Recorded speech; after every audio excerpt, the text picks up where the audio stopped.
안녕하세요. 지금은 서울에서 남부럽지 않게 살아가고 있는 80살 박봉식입니다. 저는 어렸을 적 가난한 집에서 태어나 남의 집 일을 도우며 초등학교 생활을 보내야만 했습니다. 제가 중학교에 올라갈 무렵 저희 집에서는 장남이 서울에 올라가 공장에서 번 돈으로 집에 보탬이 되어야 한다는 말에 저는 곧장 옷가지를 챙겨 3만 원을 들고 서울로 향했습니다. 공장 기숙사에서 지내며 일을 배웠습니다. 같은 방을 쓰는 형들에게 월급을 뺏기는 날도 있었고 가족들에게 보내야 할 돈이라며 옷 속에 숨기고 있는 날이면 공장 소장님이 들어오시기 전까지 형들에게 맡기는 일수였습니다. 저는 공장에서 악착같이 일을 배워 성인이 되자마자 그 공장을 나왔습니다.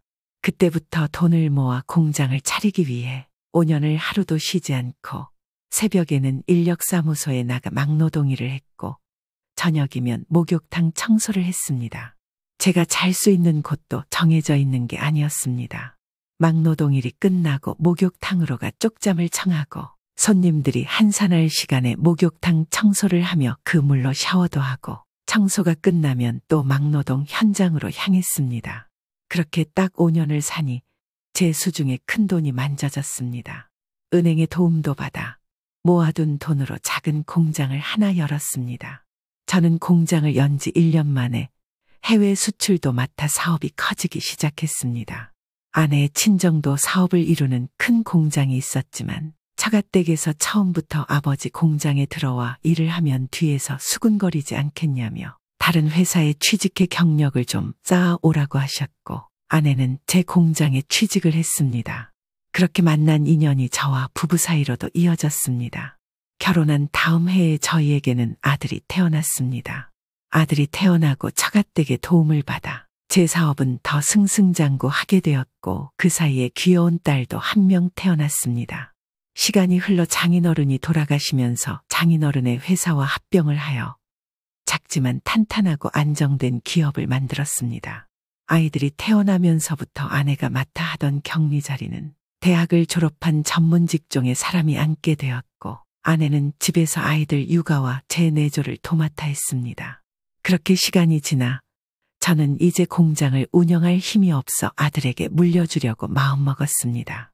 아들은 대학을 졸업한 뒤 제가 일구는 회사에 취업해 업무 능력을 빠르게 키워나갔습니다.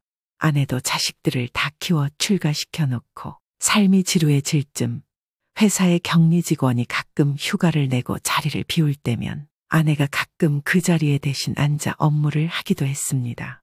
아내는 젊었을 적에도 일 배우는 능력이나 눈치가 빨라 그동안 일을 오래 쉬었지만 아이들이 어렸을 때 컴퓨터 자격증 따는 것도 직접 알려줄 정도로 머리가 뛰어난 사람이었습니다.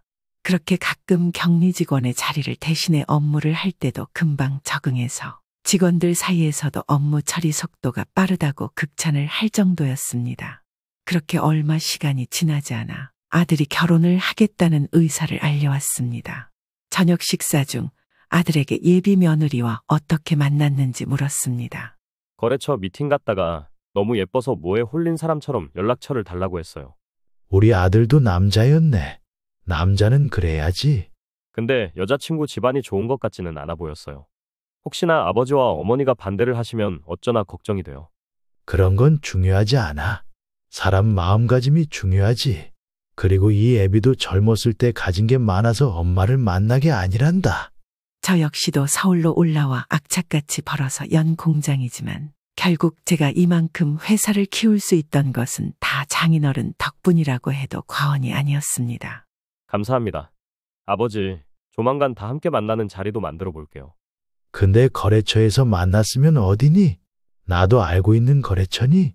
네, 아버지도 알고 계시는 곳이에요. 거기서 만났어요. 그곳은 제가 오랫동안 거래를 하던 공장이었습니다. 그곳의 사장님과도 한두 달에 한 번씩 만나 식사를 할 정도로 친분도 두터웠습니다. 아들에게 예비 며느리의 이름을 물어뒀습니다. 일주일 후 예비 며느리의 회사 사장님과 식사 약속이 잡혀 있었습니다. 저는 식사를 하던 도중 물었습니다. 강 사장네 회사에 격리 직원 있죠? 이지은이라고 그 직원이 우리 아들과 결혼할 사이라네요. 아, 그 직원 일 참 잘하고 야무져요. 아드님이 정말 좋은 사람으로 잘 골랐네요. 거래처 강 사장네는 예비 며느리를 입이 닳도록 칭찬하기 바빴습니다. 그날의 식사 대화 내용 중 절반은 예비 며느리를 칭찬하는 내용이라고 해도 될 정도였습니다. 그나저나 요즘 한 번씩 공장에 인사차 들르면 사모님이 앉아 계시던데 계속 업무 보시는 거예요. 아니요, 그건 아니고 직원이 휴가 가거나 병가로 자리를 비우게 되면 그 자리에 아내가 한 번씩 가서 업무를 보고는 해요. 이제 박 사장님하고 여행도 다니고 편하게 쉬시지 또 일을 하고 그러신대요. 체력이 너무 좋으신 거 아니에요?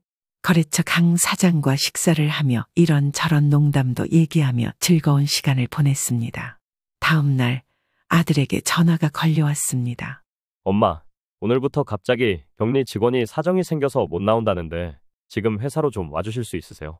요즘 연말이라 직원들이 필요로 하는 서류들이 좀 많아서요. 2시간 안에 갈게. 아내는 하루 이틀 업무를 봐주다가 갑자기 그 자리에 앉게 되었습니다.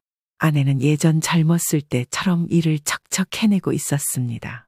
그러던 중 아내의 자리로 전화가 울렸습니다. 전화 받았습니다. 무정회사 격리팀입니다. 여기 거래처 힘강회사인데요. 저번 주부터 보내주신다는 거래 명세서가 아직도 안 와서요. 도대체 언제 보내주신다는 거예요? 제가 그쪽 때문에 일을 못하고 있잖아요. 원래 있던 직원이 인수인계도 없이 자리를 비우는 바람에 이 부분은 제가 체크하지 못했어요. 바로 보내드릴게요. 아, 진짜 짜증나네. 지금 빨리 보내주세요. 아내는 전화를 내려놓고는 기분이 나쁘긴 했지만 당장 거래 명세서를 보내줘야 하기에 그 기분을 계속 생각하고 있을 시간이 없었습니다. 저는 아내 옆에서 통화하는 모습을 지켜보다가 전화를 끊자마자 물었습니다. 무슨 전화길래 얼굴이 그렇게 빨개져? 강 사장님네 힘강회사에서 전화가 왔는데 본인의 이름도 소속도 밝히지 않고 갑자기 거래 명세서를 빨리 보내달라고 윽박지르고 짜증을 내네. 저는 속으로는 강 사장네 회사에서 거래 명세서를 요구하며 전화를 할 사람은 아들의 여자친구인 예비 며느리밖에 없을 텐데 싶으면서도 강 사장네 회사의 격리 직원이 2명일 수도 있다는 생각에 깊이 생각하지 않았습니다. 저는 아내의 옆에서 서류 정리를 도우면서도 한편으로는 그 전화 속 상대가 예비 며느리이면 어쩌지 하는 생각으로 걱정이 되기 시작했습니다. 하지만 애써 무시하기로 마음먹고 그간 다른 사람의 손을 빌려 공장 살림을 맡겼던 터라 서류 정리가 제대로 되어 있지 않아 그동안의 거래 명세서를 정리하고 공문을 다른 투명 파일에 정리해서 넣고 성적서와 인증서를 분리해 정리했습니다. 아내가 잠시 냉장고를 채워둘 음료수를 사러 간다고 자리를 비웠을 때 격리팀 자리로 전화가 울렸습니다. 저는 곧장 전화를 받아 들었습니다. 여기 힘강회사인데요. 아까 전화 받은 할머니 어딨어요? 어떤 일 때문에 그러시나요? 보내준 거래 내역서 날짜가 다르잖아요. 지금 급하니까 아까 전화 받은 할머니한테 전해주세요. 날짜를 정확하게 알려주시면 제가 찾아보겠습니다. 10월 거래 내역서요. 네, 그리고 전화를 걸었을 때는 자신의 신분을 알려주면 조금 더 고맙겠네요. 뭐라는 거야, 이 놓친내는? 여기 힘강회사 격리팀 이지은입니다. 이렇게요? 됐어요? 뭐 이렇게 하라는 게 많아. 빨리 보내주세요. 예비 며느리의 이름이 똑같다는 것을 알게 되자마자 저는 믿겨지지 않았습니다. 강 사장네 회사의 예비 며느리와 이름이 똑같은 직원이 있기를 바라는 마음으로 강 사장한테 전화를 걸었습니다.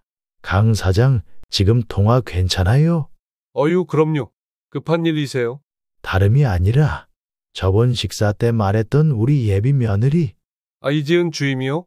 네. 근데 왜요? 혹시 회사에 우리 예비 며느리랑 이름이 똑같은 직원이 또 있나 궁금해서. 아니요, 없어요. 격리팀에 이지은 주임 말고는 없어요. 혹시 회사에 직원들이 너무 많아서 다 기억 못 하시는 건 아니죠? 아직까지도 제가 면접을 다 직접 보고 뽑는데 헷갈릴 수가 없죠. 왜요? 무슨 일 있어요? 아무것도 아니에요. 그냥 궁금해서. 수고해요. 저는 황급히 전화를 끊고 수많은 생각에 잠겼습니다. 저는 곰곰이 생각을 하다 일단 얼굴이라도 봐야겠다는 생각이 들었습니다. 이틀 뒤 저는 음료 한 상자를 사들고 강 사장 회사로 향했습니다. 저는 우선 회사 입구 제일 옆 격리팀 자리를 슬쩍 봤습니다. 자리는 비어 있었고 곧장 강 사장 방으로 향했습니다. 박 사장님, 어쩐 일로 회사까지 다 와주셨어요? 지나가다가 한번 들렀어요. 아, 박 사장님, 예비 며느리 이지은 주임이랑은 인사했어요? 아니요, 들어오면서 보니 자리가 비어 있더라고요. 강 사장 방 한쪽 벽에는 직원 조직도가 붙어 있었습니다. 저와 강 사장은 사진이 붙어 있는 벽 앞에 서서 강 사장님이 짚은 여자 사진을 보게 되었습니다. 예비 며느리의 얼굴을 이렇게나마 보게 된 것이었습니다. 박 사장님, 식사 안 하셨으면 구내 식당에 가셔서 같이 식사하실래요? 좋죠. 저는 그렇게 강 사장을 따라 구내 식당으로 향하던 중 직원 휴게실에 젊은 남녀가 있는 모습이 유독 눈에 들어왔습니다. 둘이 테이블에 앉아 서로의 손을 부여잡고 얼굴에 비비는 행동들이 흡사 연인들과도 같아 보였습니다. 직원 휴게실에서도 누가 지나가는 인기척이 들렸는지 둘은 멋쩍은 듯 딴청을 피웠고 여자는 등 돌리고 있던 몸을 문 쪽으로 돌려 옷매무새를 정리하기 시작했습니다. 근데 제가 본 여자의 얼굴은 아까 강 사장 방에서 본 직원 조직도에 붙어있던 예비 며느리의 사진과 똑같은 얼굴이었습니다. 저와 강 사장이 지나쳐 가는 것 같았는지 곧 둘은 다시 붙어 앉아 서로를 얼굴을 맞대며 얘기하는 것이 문틈으로 흘러나왔습니다. 그 여자의 목소리는 제가 며칠 전 전화로 들었던 그 목소리와도 똑같았습니다. 저는 화장실에 갔다가 들어갈 테니 강 사장에게 먼저 들어가 있으라고 하고 문틈에서 흘러나오는 이야기를 들었습니다. 무정회사 사장 아들하고 결혼할 거라며 준비는 잘 돼가? 그냥 그렇지 뭐. 그 결혼하지 말고 나랑 하자. 아, 됐어. 이게 어떻게 잡은 기회인데. 나도 팔자 좀 펴보자. 들려오는 목소리에서 예비 며느리는 지금 앞에 앉아있는 남자가 결혼을 하자고 하는데도 별 감흥이 없어 보이는 듯 했습니다. 그리고 들려온 말은 아들이 물려받은 회사의 안주인이라도 된다는 말처럼 들렸습니다. 결혼해서 내가 꿈꿔온 대로 잘 살면서 너 만날 건데 뭐가 걱정이야. 그럼 결혼해서 나는 5년만 기다리면 되겠네. 결혼 후 5년 동안 집에 어느 정도 잘 기여하면 재산의 절반을 본인이 갖고 갈 수 있다고 생각했나 봅니다. 저는 이 모든 대화 내용을 녹음했습니다. 사진은 찍으면 큰 소리가 날 것 같아 동영상을 몰래 찍었습니다. 그 동영상에는 서로 좋아 죽겠다는 얼굴을 하며 한시도 몸을 가만히 내버려 두지 않는 모습까지 다 담겼습니다. 그리고 저는 강 사장과의 식사를 먹는 둥 마는 둥 하며 먼저 가보겠다며 일어났습니다. 그렇게 구내 식당을 빠져나와 휴게실을 향해 걸었습니다. 내심 휴게실에 아무도 없기만을 바랐습니다. 제가 지금부터 하려는 행동들이 무산되어도 좋으니 다 각자 자기의 자리로 돌아가 있기를 바랐지만 휴게실의 문을 열었을 때는 둘이 껌딱지처럼 붙어 진한 스킨십을 하고 있었습니다. 문 여는 소리에 둘은 놀라 서로를 밀쳐냈습니다. 여기 외부인이 들어오시면 안 돼요. 회사 안까지 어떻게 들어오신 거예요? 경비 부르기 전에 당장 나가세요. 남자는 경비를 불러오겠다며 휴게실을 뛰쳐나갔고 아들의 여자친구인 이지은은 저에게 쌍심지를 켜고 째려보고 있었습니다. 저는 아무렇지 않은 척 휴게실 냉장고를 열어 캔 커피의 뚜껑을 따는 척하면서 이지은의 옷에 쏟았습니다. 아이고, 이걸 어쩌면 좋죠. 제가 실수를 했네요. 그때 이지은이 지르는 소리를 듣고 식당에서 밥을 먹던 직원들이 하나 둘 모여들기 시작했습니다. 이지은은 제 옷을 잡아당겨 흔들어 보려 했지만 모여드는 직원들 탓에 본인의 옷을 털어내며 휴게실을 빠져나갔습니다. 강 사장은 점심을 먹고 나오며 제가 휴게실에 있는 모습을 보고는 들어와 무슨 일이냐고 물어왔습니다. 식사 마치고 나오는 길에 휴게실에서 커피 하나 꺼내 먹으려다가 내가 실수로 여기 직원 옷에 커피를 쏟았지 뭐야. 이걸 어째요? 박 사장님 옷에도 묻으셨네요. 괜찮아. 집에 가서 갈아입으면 돼. 저는 그렇게 강 사장네 회사를 빠져나왔습니다. 2주라는 시간이 흐르고 아들이 저와 아내에게 주말의 시간이 어떠냐며 물어왔습니다. 아버지, 어머니, 이번 주 주말에 여자친구 소개시켜 드리려 하는데 시간 괜찮으세요? 주말에 좋지. 장소랑 시간 알려주면 우리가 맞춰서 가마. 저는 그동안 주말에는 운전기사도 쉬라고 제가 직접 운전을 하고 다녔지만 오늘만큼은 운전기사에게 부탁했습니다. 저는 아내와 미용실에 가 머리 염색도 다시 하고 옷도 평소보다 더 잘 챙겨 입고 집을 나섰습니다. 당신 오늘 엄청 힘줬네요. 긴장한 것 같기도 하고. 아직 그때의 일은 아내에게 말하지 않았습니다. 아니, 차마 말을 할 수 없었습니다. 저와 아내는 약속 장소에 먼저 도착해 식당 직원의 안내에 따라 자리에 앉았습니다. 곧이어 아들도 여자친구와 들어왔습니다. 아들이 데려온 여자친구는 강 사장 회사에서 다른 남자와 붙어있던 이지은이 맞았습니다. 아들의 여자친구는 들어오자마자 허리를 숙여 인사를 했고 고개를 들어올리며 저 한 번, 아내 한 번 번갈아 쳐다보며 웃었습니다. 안녕하세요. 처음 뵙겠습니다. 이지은이라고 합니다. 자신의 이름을 말하며 저와 눈이 한 번 더 마주쳤습니다. 저는 웃고 있던 입꼬리가 점점 떨리고 있었습니다. 저는 이때부터 음식이 입으로 들어가는지 코로 들어가는지 모를 정도였습니다. 아내는 예비 며느리에게 이것저것 물었지만 저는 이미 강 사장네 휴게실에서 본 것이 있어 궁금한 것도 없었고 묻고 싶은 것도 없었습니다. 저에게는 이미 이지은이라는 사람에 대한 판단은 끝난 뒤였으니까요. 저는 이제부터 아들의 결혼을 어떻게 막아야 하는지 고민하기 시작했습니다.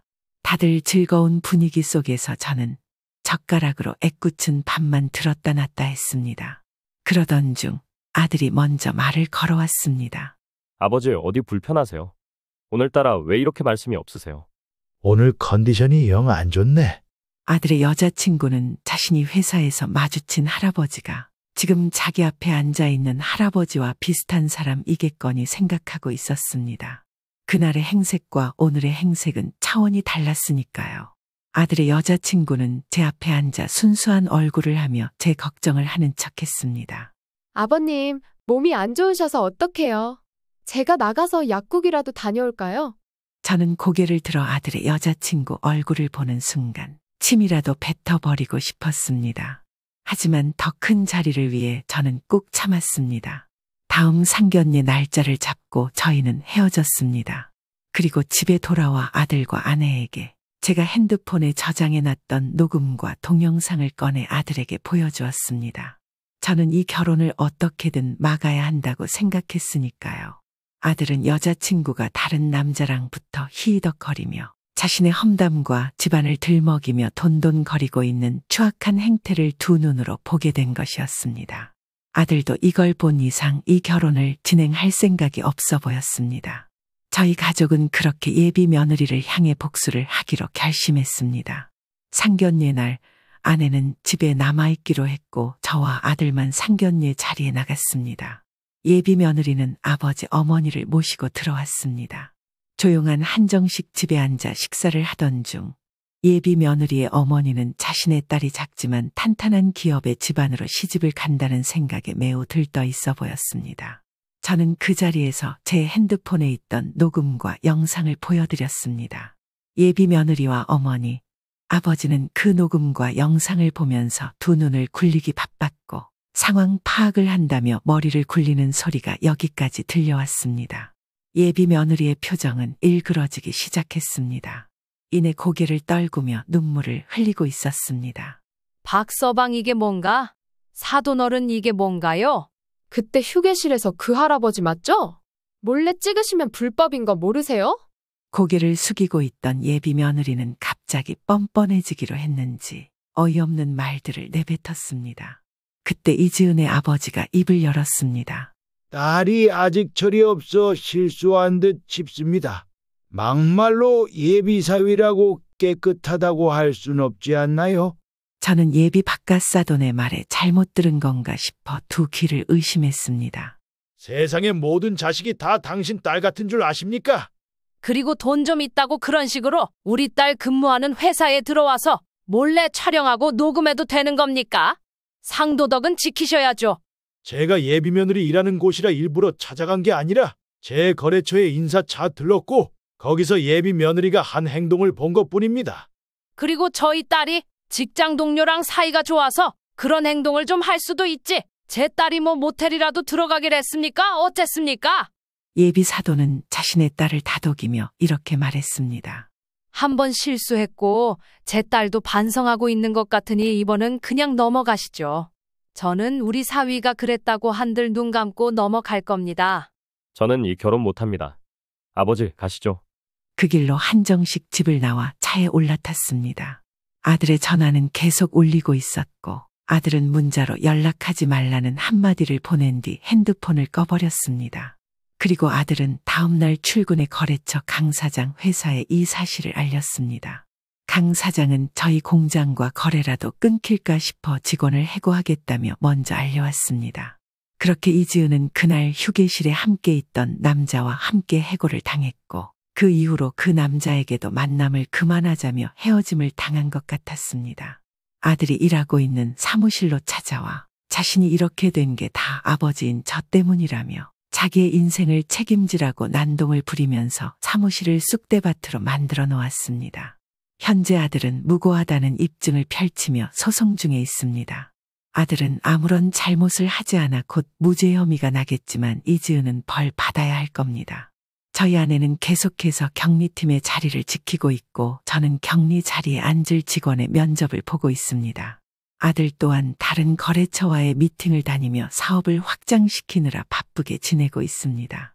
뜻하지 않게 아들과 저희 부부에게 마음 상하는 일이 있었지만 이 일을 계기로 저희 가족은 조금 더 단단해질 수 있었습니다. 아들에게도 곧 좋은 사람이 나타나길 바라고 있겠습니다.